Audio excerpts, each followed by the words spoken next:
Alors, on était rendu toujours dans le cours 3, la deuxième partie, à parler de la demi-vie. Donc, la demi-vie d'un médicament, c'est le temps que ça prend au corps humain pour éliminer la moitié de la dose de médicament. Donc, quand je prends un médicament, il est d'abord absorbé, il va être distribué dans mon sang, métabolisé et éliminé. Donc, entre le moment où je prends mon médicament, le moment où le médicament va être absorbé et diffusé dans mon sang, la concentration de médicaments qui se retrouve dans ma circulation, dans mon sang, va augmenter progressivement jusqu'à atteindre un maximum de concentration qu'on appelle le pic d'action.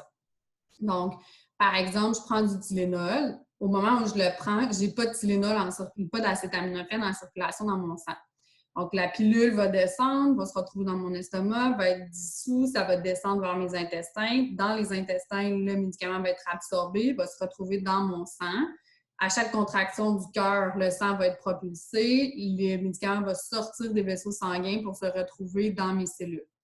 Donc, la quantité d'acétaminophène dans mon sang va augmenter progressivement jusqu'à atteindre un certain niveau maximal qu'on appelle le pic d'action, donc la concentration maximale de médicaments dans mon sang. Le médicament, ensuite, donc le foie va le traiter, va le métaboliser, va le rendre en partie inactif. Le sang va se retrouver au niveau des reins, puis on va éliminer une partie du médicament. Donc, à chaque fois que le sang traverse les reins, une partie du médicament qui est éliminée. Quand on parle de la demi-vie, c'est le temps entre le moment où le médicament est à son maximum dans mon sang et le moment où j'ai éliminé suffisamment de médicaments pour qu'il en reste juste la moitié de la concentration dans mon sang. Donc, si par exemple, on considère qu'au pic d'action, le médicament est à 100 à la demi-vie, il reste 50 de médicaments dans mon sang. Ce qui fait que la demi-vie, c'est le temps entre le maximum et le temps que ça prend pour se rendre à 50 Donc, pourquoi on veut connaître la demi-vie? À quoi ça sert? Mais en fait, ça va nous donner des indications sur à quelle fréquence il faut que je prenne le médicament pour que j'aie toujours une concentration X dans mon sang. Si je veux jamais qu'il y ait moins que tant de pourcents de médicaments dans mon sang, il va falloir que je prenne les doses de façon à ce que je ne laisse pas le médicament descendre en quantité trop basse pour plus avoir d'effets intéressants. On veut savoir, ça va prendre combien de temps pour que quand je prenne un médicament, par exemple, à tous les jours, pour maintenir ce qu'on appelle un plateau d'équilibre. Donc, le fait qu'on maintient toujours la même quantité de médicaments parce que j'ai toujours une partie qui augmente, une partie qui est éliminée, ce qui fait qu'éventuellement, je vais atteindre toujours la même quantité de médicaments dans mon sang. Il y a certains médicaments que ce plateau d'équilibre-là peut prendre des semaines avant d'être atteint. Donc, quand on parle, par exemple, de certains médicaments comme les antidépresseurs, on va dire à nos patients qu'il faut attendre 4 à 6 semaines avant de voir le plein effet parce que ça va prendre beaucoup de temps avant d'atteindre ce plateau d'équilibre-là. Donc, quand on parle de fréquence d'administration, c'est important de bien les respecter parce que si je ne donne pas le médicament au bon moment, je peux fausser cette capacité-là du médicament à garder toujours une certaine concentration. Si je ne le donne pas au bon moment, ça va faire varier les pourcentages de médicaments dans mon sang.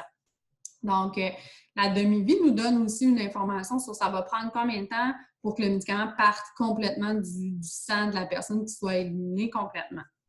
Donc, la demi-vie, c'est vraiment quelque chose qui est important pour tout ce qui est la gestion du pic d'action, le plateau d'équilibre, tous les horaires de médicaments, etc. Donc, c'est des tests qui vont être faits en laboratoire avec plusieurs patients, puis on va arriver à déterminer la demi-vie de façon générale. Elle se situe à peu près à combien de temps? Donc, pour qu'on ait un effet thérapeutique intéressant, donc par exemple, si je prends des antihypertenseurs, l'effet thérapeutique, il devient souhaité, il devient intéressant quand on a un état stable dans le sang, quand on n'a pas de grande variation de quantité de médicaments. Si vous regardez dans votre chenelière à la page 50, vous avez un exemple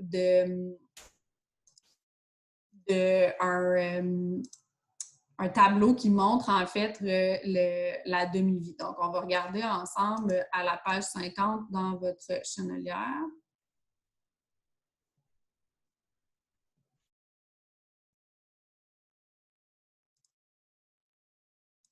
Vous avez un schéma qui ressemble à ça ici. Donc, on vous dit le temps zéro. Aujourd'hui, c'est la première fois que je prends un médicament quelconque.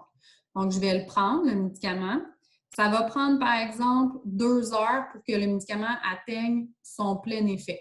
Ensuite, ça va prendre environ 1 heure pour que j'aie éliminé la moitié de la dose de ce médicament-là. Le deuxième jour, je vais prendre le médicament. Je n'aurai pas éliminé complètement le médicament. Il va en rester une certaine partie. Donc, je vais le prendre. La quantité dans mon sang va continuer d'augmenter jusqu'au pic d'action.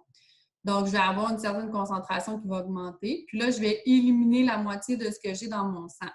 Vous voyez que de fois en fois, si je prends le médicament au moment où j'en ai éliminé juste la moitié, bien, j'augmente la concentration dans mon sang parce qu'il m'en restait 50 % de ce que j'avais pris. Et là, je rajoute le nouveau médicament. Donc, j'augmente toujours la quantité qui se trouve dans mon sang jusqu'à ce que, éventuellement, de fois en fois, j'arrive à un plateau maximal. C'est ce qu'on appelle le plateau d'équilibre. Donc, si on regarde ici, par exemple, pour un traitement qu'on pourrait dire, je ne sais pas, un médicament qui est un traitement antibiotique, le jour 0, je vais prendre le médicament, je vais atteindre une certaine concentration dans mon sang. La première journée, je vais reprendre, la deuxième journée, la troisième journée, la quatrième journée. Au bout de ma 5e journée, donc quand je vais prendre mon médicament, il n'y aura plus de variation. On va toujours garder cette concentration égale-là de médicaments jusqu'à ce que je cesse de prendre le médicament. Et là, je vais éliminer la moitié de la dose, encore la moitié, jusqu'à ce que j'aie plus de médicaments dans mon sang, donc jusqu'à ce que j'aie éliminé environ 90 à 94 %. Donc, je ne suis pas tout à fait à 0 encore. Mais sur cette période de temps-là, la concentration de médicaments dans mon sang, elle est restée stable pendant quelques jours, jusqu'à ce que j'arrête mon traitement. Mais ça a aussi pris quelques jours avant d'atteindre une concentration qui donne l'effet souhaité du médicament. Donc, quand on parle de demi-vie, c'est ce qui nous permet d'aller chercher ces informations-là. Si on revient ici, vous avez un exemple de M. Tremblay qui prend du naproxen. Le naproxen, c'est un anti-inflammatoire qu'on prend, par exemple, pour soulager la douleur. Pour éliminer la moitié du médicament dans son sang, donc la moitié du médicament de naproxen, ça prend 12 heures. Donc, si M.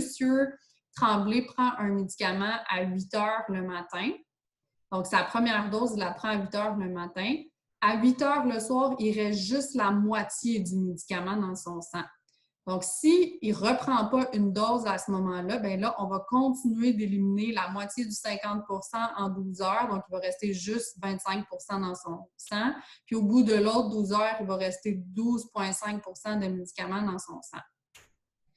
Donc, pour que le médicament soit efficace, il faut que le médicament soit toujours à la même concentration. Ce qui fait que si M. Tremblay prend sa première dose à 8 heures le matin, et qu'à 20 heures le soir, je lui redonne une deuxième dose, bien, il n'y aura jamais moins que 50 % de médicaments dans son sang. C'est ce qui va faire que le patient va toujours être soulagé. Tandis que si je saute une dose, bien là, il est à 25 %. Donc, quand il va reprendre son médicament, il va avoir une période où il n'y aura pas suffisamment de médicaments dans son sang pour le garder confortable. Donc, je dois m'assurer de respecter l'intervalle pour pas que le médicament diminue en bas de 50 % pour qu'il puisse toujours avoir une action qui est suffisante.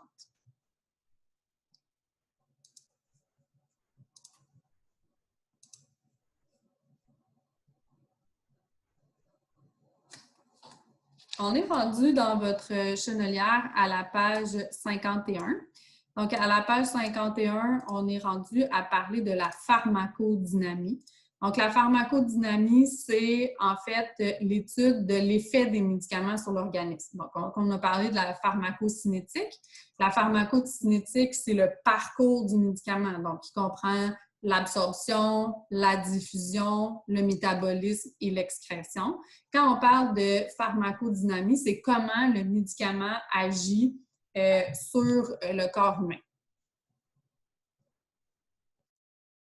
Donc, le mécanisme d'action, quand on parle d'un mécanisme d'action d'un médicament, c'est en fait la façon dont le médicament agit pour exercer son effet thérapeutique. Donc, l'effet thérapeutique, c'est qu'est-ce que le médicament fait pour traiter des symptômes, pour gérer la maladie. Si on prend l'exemple d'un médicament anti-hypertenseur, l'effet thérapeutique, donc ce qu'on veut que le médicament fasse, c'est maintenir la pression artérielle dans les limites de la normale. Donc, son effet thérapeutique, ça va être de faire baisser la pression artérielle. Le mécanisme d'action, c'est comment ce médicament-là va réussir à faire baisser la pression artérielle. Donc, par exemple, un autre exemple, si on parle de l'acétaminophène, le Tylenol, l'effet thérapeutique du Tylenol, c'est soulager la douleur légère à modérée ou diminuer la fièvre. Donc, l'effet thérapeutique, c'est qu'est-ce qui fait concrètement sur le corps humain ce médicament-là. Quand on parle de mécanisme d'action de l'acétaminophène, son mécanisme d'action, c'est l'inhibition de la synthèse des prostaglandines. Donc, comment il soulage la douleur? Il va agir sur des médiateurs chimiques qui augmentent la transmission du message de douleur. Donc, effet thérapeutique, c'est l'effet recherché. Qu'est-ce qu'on veut qu'il fasse, le médicament? Le mécanisme d'action, c'est comment le médicament fait son action. On a deux types de médicaments, donc ils ont deux façons d'agir de façon générale. Soit que c'est des médicaments qu'on va dire qui sont agonistes. Qu'est-ce que ça veut dire agoniste? C'est un médicament qui va stimuler l'action naturelle d'une cellule. Donc, quand on parle d'un médicament agoniste, c'est un médicament qui va faire la même chose qu'une cellule ou qui va augmenter l'action de cette cellule-là.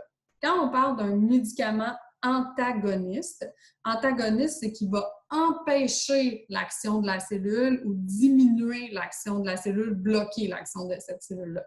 Donc, quand on parle des mécanismes d'action, les mécanismes d'action, dans le fond, le médicament va agir sur une cellule, soit en augmentant son action ou en limitant son action, ou il va empêcher l'action. Donc, d'où le agoniste et le antagoniste. On va arrêter ici pour les vidéos. Pour la suite des choses, on va continuer ensemble sur la plateforme Teams. Je vous invite à vraiment venir poser vos questions. Donc, on se voit dans quelques minutes selon votre plan de leçon.